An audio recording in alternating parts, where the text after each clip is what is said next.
Alright guys, so here's the third team that I have right here for an overview, and this is the projected starting lineup for the New York Mets for the 2012 season.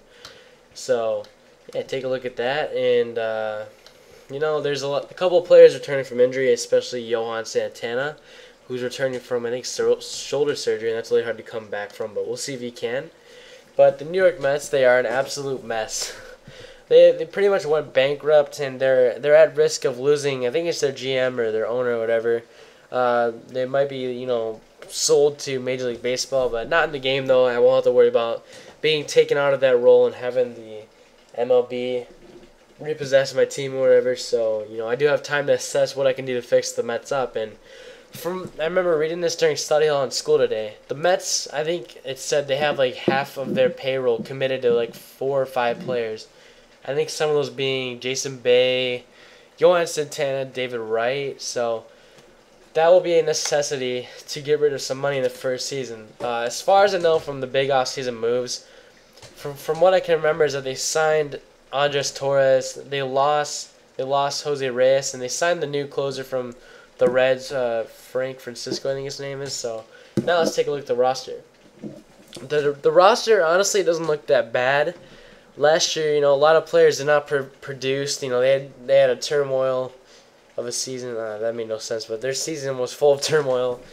Everyone didn't really produce that much. So if some of these players can get back on track, they might be able to fare a little bit better in this year. But however, they do play in the NL East, and people you got in the NL East, you have the rebuilt Florida Marlins, the Philadelphia Phillies, the Nationals, who are looking to just reload this year, and then you have the Atlanta Braves, who are also doing very well. So that's a very tough division to compete in. From taking a look at the outfield, it looks to be below average. Jason Bay, he's a shell of his former self. He was so highly touted back in like 2006-ish when he was traded to the Red Sox, and he didn't do too well there, and then he went here to the Mets for like a lot of money. Did not produce at all. I think last year he hit like 240. Didn't do that well, so yeah, I'm probably going to be looking to trade him away, get rid of all that damn money.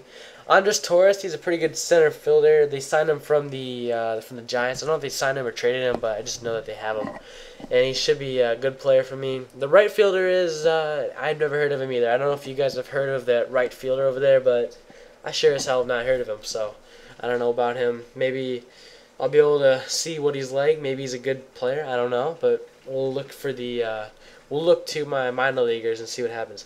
One thing that I do like about the minor leaguers, as far as I know, is that from Carlos Beltran, from that trade last year to the Giants, the Mets got a very good young starting pitcher. His name is Zach Wheeler, and we will see how he will do.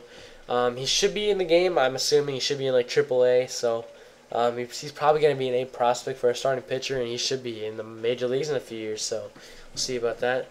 Now looking at the infield looks all right. It looks decent. There's a newish shortstop who's going to be replacing Jose Reyes. At third base, you got David Wright, who's been a pretty good player for his years. Daniel Murphy, second base. I'm pretty sure he's pretty good. I mean, I feel like I've heard of him a lot. And you got Ike Davis, who is a very young first baseman who's actually a really good prospect. All those guys, they can hit for pretty good contact or power, and they can, get some RBIs hitting that 3 or 4 spot. I think David Wright did not have a really good season last year, and we'll see if he can bounce back in the game. I'm assuming he will. But the catching position, I have never heard of that guy either, so it does not look that great either. The starting rotation, which is led by Johan Santana, coming back from a shoulder surgery, shouldn't be a big deal in the game. It should be like he's never had a surgery. You got the knuckleballer R.A. Dickey, who I do not like at all. You got a few other pitchers who are returning from last year, which is always good to have people who have been on the team for a few years to come back, and they're not really moving around. It means that they're kind of like steady players, consistent.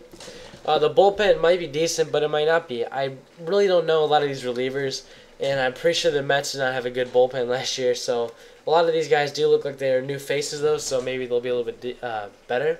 We'll see how they do in the game, but if they do poor, I'm definitely going to be looking to do some moves with them.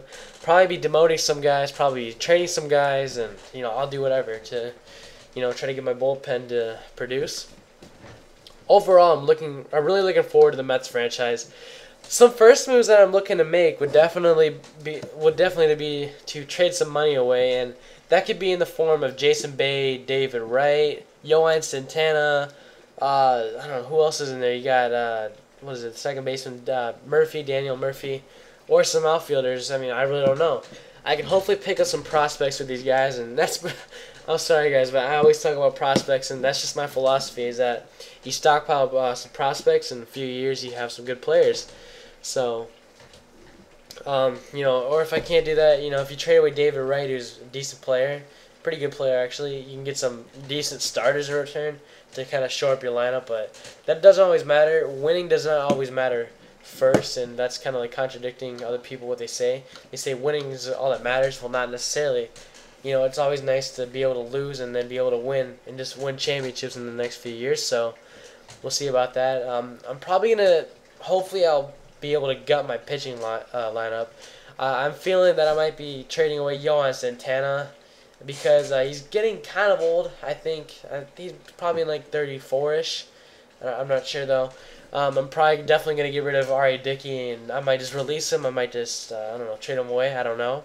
I really don't care. I just don't like him that much. I really don't have much faith in him. But it's gonna boil down to me getting rid of some of these players and getting rid of some money, and shoring up some money for free agency, and we'll see who we can sign in the free agent market. See who's available next year. Hopefully, I can land Josh Hamilton if he's available next year, but I don't think he is. I think Josh Hamilton's a free agent in 2 or 3 years. I'm not sure, but we'll see who's big in this market this year. But thanks for watching, guys, and I'm gonna do one more after this, and then I'll be done. So thanks for watching, and yeah, make sure you check out the other ones.